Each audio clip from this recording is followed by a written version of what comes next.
10 1 rupee coin are put on top of each other on a table. Each coin has a mass m. Give the magnitude and direction of force on seventh coin counted from bottom due to all the coins on top. पहले इस part को कर लेते, कोई question confusing हो जाता है अगर आप सारे पार्ट एक साथ पढ़ लो। ये एनसीईआरटी क्वेश्चन है, लिख लीजिए एनसीईआरटी, बहुत अच्छा क्वेश्चन है। ये मेज है जिसके ऊपर 10 कॉइन रखे हैं, 1 2 3 4 5 6 7 8 9 और 10। सबका मास सेम है, एम ईच बोला है ना, सबका मास सेम है। अब हमसे बोला जा रहा है सेवेंथ कॉइन पे फोर्स निकालिए उसके ऊपर के कॉइन्स की वजह से, 1 2 3 4 5 6। क्यों ना एक काम करें, हम इसको एक ब्लॉक मान लें, कंफ्यूजन दूर हो जाएगा ना, जिसका मास हो 6m। और एक ब्लॉक ये मान लें जिसका मास हो m। अलग अलग बना रहे हैं क्योंकि मासेस भी अलग अलग है। और ऊपर जो ब्लॉक रखे उनका मास होगा 3m। हमें इनकी वजह से फोर्स निकालना है ऑन दिस ब्लॉक। जब इसकी वजह से निकालना तो इसका तो कोई यूज नहीं है, तो आप ये कितना फोर्स लगा रहे हैं तो इसके लिए देखो कितना फोर्स लगा रहे हैं। लेट अस सी। सबसे पहले आप 3m का बनाइए और सारे फोर्सेस मार्क करिए जो 3m पे लग रहे हैं। एक तो ग्रेविटी द्वारा 3mg, और एक इस सेवेंथ ब्लॉक में हल्का सा शेड करके दिखाता हूँ। मान लीजिए सेवेंथ ब्लॉक है, तो ये इस 3mg के का जो फोर्स लग रहा है अर्थ की तरफ, उसके कांटेक्ट में तो सेवेंथ ब्लॉक है, तो ऊपर सेवेंथ ब्लॉक एक फोर्स लगाएगा r। क्या बोलेंगे इसको? The force applied bye seventh block on the top 3 blocks of mass 3m। यही लिखेंगे ना। अब देखिए ऊपर नीचे तो मूव नहीं कर रहा, तो यानी कि ये फोर्सेस एक दूसरे को बैलेंस कर लेंगे। तो r कितना जाएगा? 3mg। याद रखिए 3mg क्या था? Force applied bye seventh block on the top 3 blocks.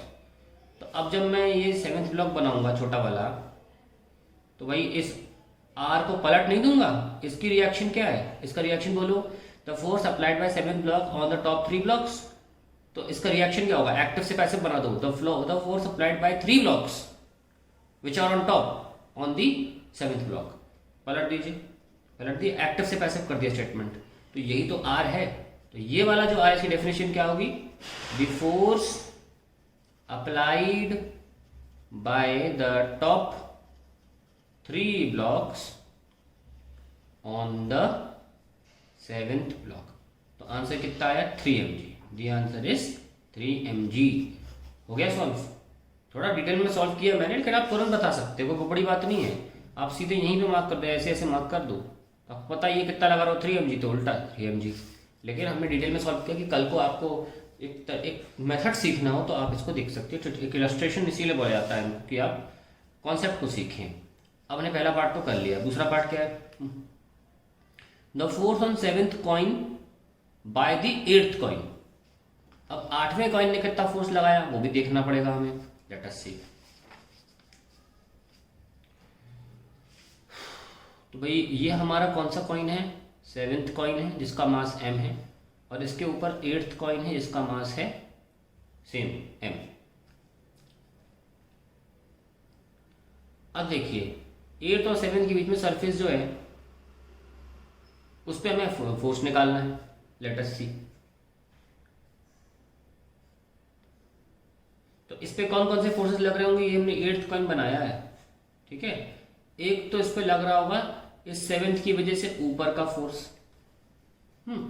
और ये वाले कौन से फोर्सेस हैं? ऊपर के ब्लॉक की वजह से। कितने ब्लॉक है ऊपर? 2 है ना, 2m है ऊपर। तो 2 ब्लॉक है ना, 9th और 10th, तो 2m है। तो इनकी वजह से भी लग रहा होगा फोर्स। r डैश ले लो, और बेचारे खुद का भी वेट होगा एक mg। यस और नो? तो आपका r जो है ऊपर की तरफ किस किस को बैलेंस कर रहा है? r डैश प्लस mg को बैलेंस कर रहा है ना। r डैश क्या होगा? 2mg plus mg। कितना आया? 3mg। तो ये हमने जो R निकाला वो कौन निकाला, ये कौन सा ब्लॉक था, 8th, सामने लिखा हुआ है ना, ये R क्या है, the force on 8th bye 7th। तो इसका एक्टिव पैसिव कर लो, the force on 7th by 8th, answer same आना चाहिए 3mg। लो आंसर आ गया आपका, the force on 7th by 8th, ये आ गया 3mg। अब ये आप डायरेक्टली भी कर सकते थे पहले पार्ट की मदद से। पहला पार्ट क्या था, पहला पार्ट यही तो था भी कि आपका जो 7th ब्लॉक है वो 8th ब्लॉक पे फोर्स लगा रहा था, भले ही 8th के ऊपर और भी 2 ब्लॉक रखे ऊपर, लगा तो 8th पे रहा था ना। तो उनने घुमा के पहले 3 ब्लॉक पूछा टॉप पे, बाद में फिर से उन्होंने 8वां बोल दिया। तो इस निष्कर्ष को ध्यान में रखें कि अगर ये 7th ब्लॉक जो है 8th पर जितना फोर्स लगा रहा है वही सेम होगा जो बाकी 3 पे भी लग रहा होगा एक्चुअली में, यस और नो। तो इस बात का ध्यान रखें और डायरेक्ट, ताकि ऐसे क्वेश्चंस का आंसर आप डायरेक्टली कर सकें ना। अगर किसी को आर डैश में प्रॉब्लम हुई है कि ऐसे कैसे लिख दिया, तो आप एक काम कर सकते हैं। देखिए आप 2mg को लीजिए, आप पहले 2mg को सॉल्व कर लीजिए। ऊपर जो दो मास है लगे ना, m और ये m, ये 9th और ये 10th, इनको एक ब्लॉक मान के पहले सॉल्व करो। देखो 2mg कर लिया, और नीचे से 8वें कॉइन से ऊपर की तरफ फोर्स, ठीक है। तो r डैश कितना हो गया, 2mg के बराबर हुआ। अब आप तुरंत, ये 9th प्लस 10th था ना, अब तुरंत आप 8वां कॉइन बना लो, बना लिया। तो पलट नहीं दोगे, ये 8वें कॉइन पलट नहीं दोगे। देखो मैंने ये तो लिखा है 8वां कॉइन ये था, नीचे नहीं बनाया था r डैश, तो देखो यहाँ भी पलट दिया मैंने r डैश, तभी तो मेरा r डैश तुरंत आ गया 2mg।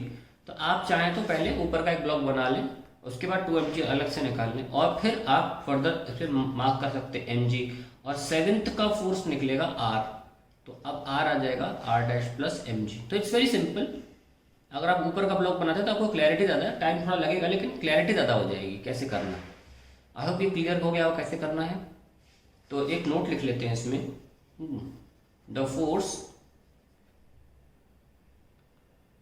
On 7th block by 8th is same as the force on 7th block by 8th, 9th, 10th combined। बात एक ही है, पूछने का तरीका अलग कर दिया हमने, ठीक है ना। तो ये अगर आपको पता रहेगी तो कल को मान लो 20 कॉइन दे दें, ये क्वेश्चन अच्छे लेवल का है, जेई मेंस नीट के लेवल का क्वेश्चन है ये, तो कहने का जेई मेंस नीट का लेवल का रहा नहीं, तो ये क्वेश्चन को मैं उसके लेवल का बता रहा हूँ। कहने का मतलब ये कल को आपको भी 100 कॉइन दे दे, आप 100 कॉइन थोड़ा बनाते रहोगे। सोचो आपको कल को भी 100 कॉइन दे देगा, 1000 कॉइन दे देगा, 10,000 कॉइन दे देगा, तो बना नहीं पाओगे सारे। तो आपको जस्ट ऊपर वाले का कॉइन का आंसर जो निकालना होगा वही आंसर होगा, बाकी सारे जो पाइल ऊपर लगा हुआ है। तो ये आप कॉन्सेप्ट सीखे ताकि जनरलाइज किया जा सके। अब आया the reaction of the 6th coin on the 7th coin. आइए पेज देखना पड़ेगा दूसरा।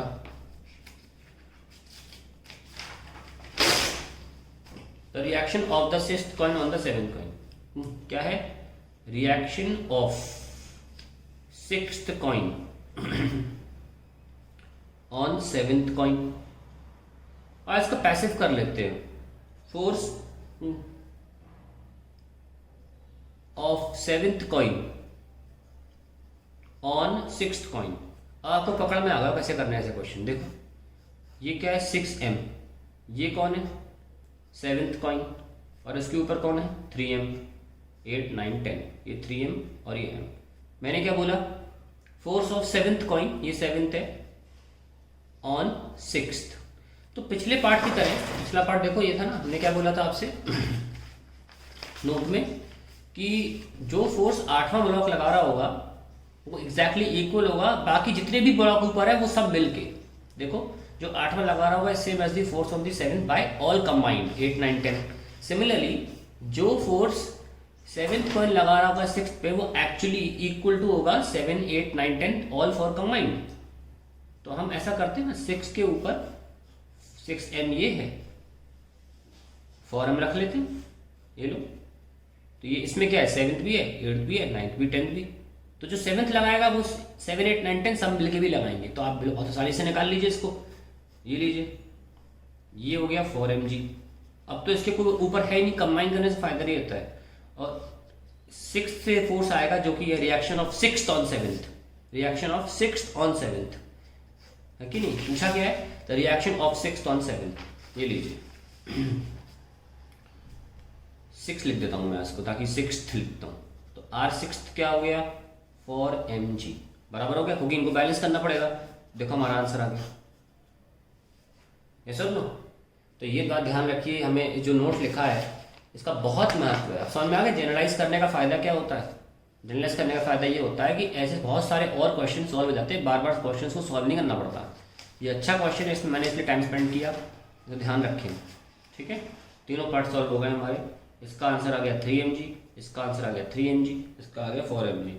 अब मैं आपको ये कहता हूँ कि अपनी तरफ से 2-3 पार्ट बना लो इसके, चौथे का तीसरे पर ऐसे कुछ भी बना लो और सॉल्व करके देखिए, और मुझे बताइए कि आपने क्वेश्चन क्या बनाया और उसका आंसर क्या होना चाहिए। आप एक निकाल के रखिए, अगर आप ऐसा करते हैं मैं आपको फिर आपकी बनाए हुए क्वेश्चन का आंसर दे दूंगा।